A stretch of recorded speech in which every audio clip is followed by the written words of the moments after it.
நம்ம 1 கோடி ரூபாய் சம்பாதிக்கிறதுக்கு எத்தனை வருஷம் ஆகும்னு தெரியாது. ஆனா அந்த வேலை செய்யற டைம் நாயா வேலை செய்யணும். ஏகப்பட்ட அசிங்கம் வரும். அதை எல்லாத்தையும் தாங்கிக்கிட்டு தூக்கத்தை குறைச்சிக்கிட்டு வேலை செஞ்சுக்கிட்டே இருக்கணும். இதுக்கு நடுவுல ஏதாவது எமர்ஜென்சி வந்துருச்சுன்னு வச்சுக்கோங்களேன், நம்ம சம்பாரிச்சு சேர்த்து வச்ச பணம் ஃபுல்லா அதுலயே போயிடும். நீங்க 1 கோடி ரூபாய் சம்பாதிக்கணும்னா இது எல்லாத்தையும் கோத்ரூ பண்ணி ஆகணும். அதெல்லாம் கோத்ரூ பண்ணதுக்கு அப்புறம் கூட உங்களால சம்பாதிக்க முடியுமா முடியாதான்னு நம்மளுக்கு கேரண்டியா சொல்ல முடியாது. இதுதான் உண்மை. ஆனா யாராவது ஒருத்தர் வந்து நீங்க இதை செய்யுங்க, 6 மாசத்துல நீங்க 1 கோடி ரூபாய் சம்பாதிச்சிருவீங்கன்னு சொன்னா நம்ம மக்கள் அதை நம்புறதுக்கு ரெடியா இருக்கிறாங்க. ஏன் தெரியுங்களா? அது ஒரு ஃபேண்டசி. உண்மை கஷ்டமா இருக்கும், பொய் இனிக்கும். ஹலோ ஃப்ரெண்ட்ஸ், நான் ஸ்ரீதர். இன்னைக்கு நம்ம இத பத்தி தான் Law 32 from the book The 48 Laws of Powerல பார்க்க போறோம்.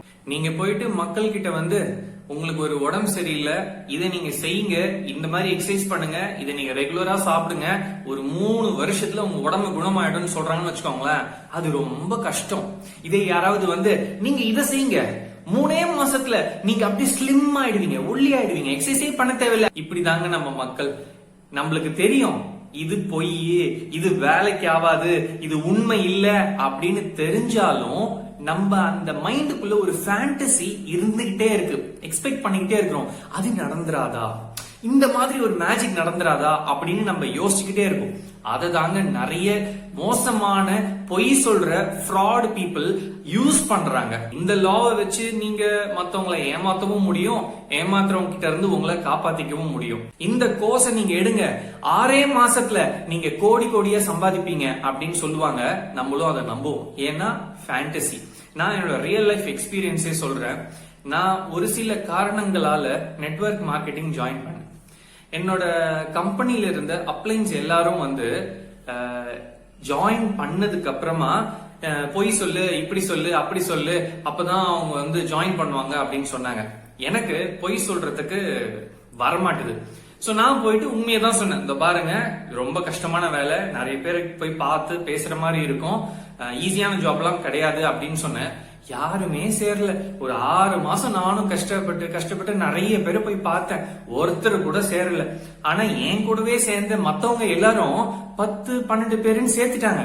எப்படி அப்படின்னு கேட்டா ரொம்ப சிம்பிள். நான் போய் சொன்னேன், எனக்கு ஆல்ரெடி சொல்லி கொடுத்தாங்க என்னோட அப்ளைன்னு, அதை நான் அப்படியே மத்தவங்களுக்கு சொன்னேன், அவங்க அதை நம்பி ஜாயின் பண்ணிட்டாங்க.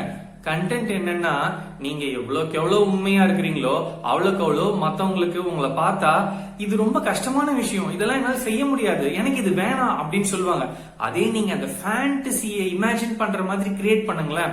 நீங்க இதை செஞ்சீங்கன்னா உங்களுக்கு அது நடந்துரும், நீங்க இதை ஜாயின் பண்ணா உங்களுக்கு மாசத்துக்கு 3 லட்சம் ரூபாய் சம்பாதிக்கலாம் அப்படின்னு ஒரு டக்குன்னு ஒரு மேஜிக் மாதிரி ஏதோ ஒரு விஷயம் நடக்கும்னு நீங்க வந்து சொன்னீங்கன்னா மக்கள் அதை நம்புறதுக்கு ரெடியா இருக்கிறாங்க. Good things take time.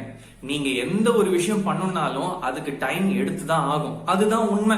ஆனா அந்த உண்மையை நம்மளால அக்செப்ட் பண்ண முடியாததுனாலதான் சில பேர் இதை யூஸ் பண்ணி ஏமாத்திக்கிட்டு இருக்காங்க. நீங்க சில பேரை பார்க்கலாம், ஸ்டேட்டஸ் வைப்பாங்க, பயங்கரமா ஏதோ சூப்பரா ஹாப்பியா இருக்கிற மாதிரி வைப்பாங்க. ஆனா உண்மை என்னன்னா அவங்க உள்ளுக்குள்ள பயங்கர கஷ்டப்பட்டு இருப்பாங்க. இந்த மாதிரி ஏமாத்திரம் நினைக்கிறாங்க இல்லையா, அவங்க வந்து இவங்க எந்த விஷயத்துல உண்மையிலே கஷ்டப்பட்டு இருக்காங்கன்னு கண்டுபிடிச்சு அதுக்கு ஒரு சொல்யூஷன். இப்ப யாராவது புவரா இருக்கிறாங்கன்னு வச்சுக்கோங்களேன், வறுமையில இருக்கிறாங்கன்னா அவங்க கிட்ட போயிட்டு இத பாருங்க, இத நீங்க செஞ்சீங்க, இதுல நீங்க இன்வெஸ்ட் பண்ணீங்கன்னா 6 மாசத்துல உங்களுக்கு பணம் கொட்டுன்னு அவங்க அதை நம்புவாங்க. ஏன்னா அவங்களுக்கு இருக்கிற ஆப்பர்ச்சுனிட்டி பணம் சம்பாதிக்கிறதுக்கு. நான் ஹைவேஸ்ல வண்டி ஓட்டிட்டு இருக்கப்ப தூரத்துல ரோட்ல இருந்து தண்ணி மாதிரி அப்படியே மேல போவோம். நம்ம வண்டி ஓட்டிட்டே அந்த இடத்துக்கு போயிட்டோம்னு வச்சுக்கோங்களேன், அங்க எந்த தண்ணியுமே இருக்காது. இன்னும் கொஞ்சம் தூரத்துல தண்ணி மாதிரி மேல போவோம். இந்த மாதிரி தான் உங்களை யாராவது ஏமாத்திரம் நினைக்கிறாங்கன்னா யூஸ் பண்ணுவாங்க. உங்களை பக்கத்துல வரவிட மாட்டாங்க. சொல்ல வேண்டிய விஷயத்த உண்மையா கிளியரா சொல்ல மாட்டாங்க. உங்களுக்குள்ள ஒரு டவுட்டை வச்சுக்கிட்டே இருப்பாங்க. இதை நீங்க செஞ்சீங்கன்னா நீங்க பணம் சம்பாதிச்சிடலாம் அப்படின்னு மட்டும்தான் சொல்லுவாங்க. ஆனா என்ன செய்யணும், எப்படி செய்யணும் அப்படிங்கறத அவங்க சொல்லவே மாட்டாங்க. ஏன்னா நீங்க எவ்வளவுக்கு எவ்வளவு அவங்க கிட்ட போயிட்டு அவங்க என்ன செய்யறாங்கன்னு உங்களுக்கு தெரியுதோ அவ்வளவுக்கு அவ்வளோ அந்த ரியாலிட்டி உங்களுக்கு புரிஞ்சிடும். சோ ரியாலிட்டி புரிய விடாம உங்களை தூரத்திலே வச்சு, ஓ இது சூப்பரா இருக்கு, இதை செய்ய செய்ய நம்மளுக்கு நிறைய பணம் வரும் அப்படின்னு நம்மள ஏமாத்த வைக்கிறது மட்டும்தான் இவங்களோட வேலையா இருக்கும். நான் நெட்வொர்க் மார்க்கெட்டிங்ல ஜாயின் பண்றப்ப எனக்கு இது என்ன, எப்படி பண்ணணும், எப்படி பணம் சம்பாதிப்போம் அப்படின்னு எதுவுமே சொல்லல. இத சேர்ந்துருங்க, நீங்க வேற லெவல் ஆயிடுவீங்க. இத பாருங்க, 3 மாசம் முன்னாடி ஜாயின் பண்ணாங்க, BMW கார் வாங்கிட்டாங்க. இப்ப அவங்க வீடு வாங்குறதுக்கு ரெடியா யோசிச்சுக்கிட்டு இருக்காங்க, எங்க வாங்கலாம்னு பிளான் பண்ணிக்கிட்டு இருக்காங்க அப்படின்னு இந்த மாதிரி எக்ஸ்பிளைன் பண்ணுவாங்க. ஆனா அவர் உண்மையிலே என்ன பண்ணாரு அப்படிங்கறத யாருக்கிட்டையும் சொல்ல மாட்டாங்க. வித் திஸ் இந்த வீடியோ நான் முடிக்கிறேன். இந்த வீடியோ யூஸ்ஃபுல்லா இருந்துச்சுன்னா share it with the people whom you care the most, because sharing is caring. நான் உங்களை அடுத்த லா படிச்சுட்டு எனக்கு என்ன புரிஞ்சுதோ அதை நான் உங்களுக்கு ஷேர் பண்றேன். Take care and by.